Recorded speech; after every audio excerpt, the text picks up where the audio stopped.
কৈলাসহরের ভগবাননগর এলাকায় অবস্থিত ঊনকোটি জেলা হাসপাতালে চিকিৎসা পরিষেবার বেহাল চিত্র আবারও সামনে উঠে আসলো।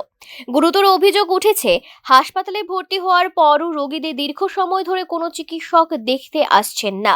ফলে রোগী ও তাদের পরিজনদের মধ্যে চরম ক্ষোভ এবং উদ্বেগের সৃষ্টি হয়েছে।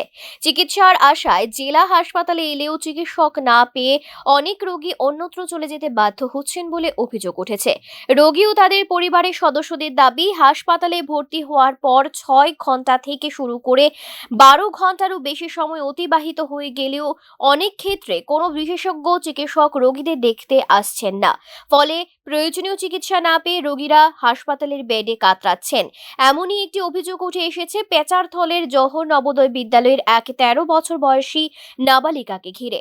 পরিবারের অভিযোগ, ১৩ই আগস্ট বৃহস্পতিবার গভীর রাতে অসুস্থ হয়ে পড়লে ওই নাবালিকাকে রাত প্রায় ১২টা নাগাদ ঊনকোটি জেলা হাসপাতালের ইমার্জেন্সি বিভাগে নিয়ে আসা হয়।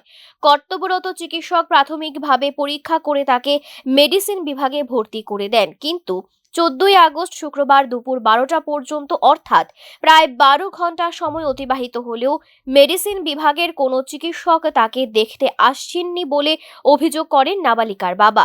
তার দাবি, চিকিৎসা ছাড়াই শিশুটি হাসপাতালের বেডে যন্ত্রণায় কাতরাচ্ছে।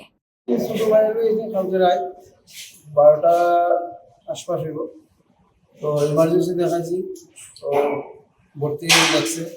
তো সেই মেডিসিন ডাক্তার তো নাই, তো ওখানে স্যালাইন টেলাইন হইব, ওটুকুই আর কিছু নাই। ভাই এটা না আমাকে তারা ভর্তি করে না, আপাতত আইসে তো ভর্তি হচ্ছে। এখন তো বাজে গেছে ১১টার উপরে, এখনো তো ডাক্তার তো আইলো না, এখন আইবনি না জানি না, অবস্থা করতেছে। তারপর যদি না আয় তো বলছি তাহলে বলছি বাইরে জমানো হয়ে যাবো, বা ফাইবার যদি পাই ডাক্তারকে দেখাই। আপনার মেয়ের বয়স কত? ১৩ বছর। ১৩ বছরের মেয়েরে গতকালকে রাত্র ১২টা নাগাদ ভর্তি হয়েছে। সর্দি কাশি জ্বর আসছিল, মনে করেন শ্বাস টানার মতো হয়ে গেছে। এক কথায় দুর্বিষহ অবস্থা এই জেলা হাসপাতালের রোগীদের। তাদের সঙ্গে পরিবারেরও মাথায় চাপ মেডিকেল সুপারিনটেন্ডেন্টেরও। ব্যুরো রিপোর্ট, নিউজ নাও।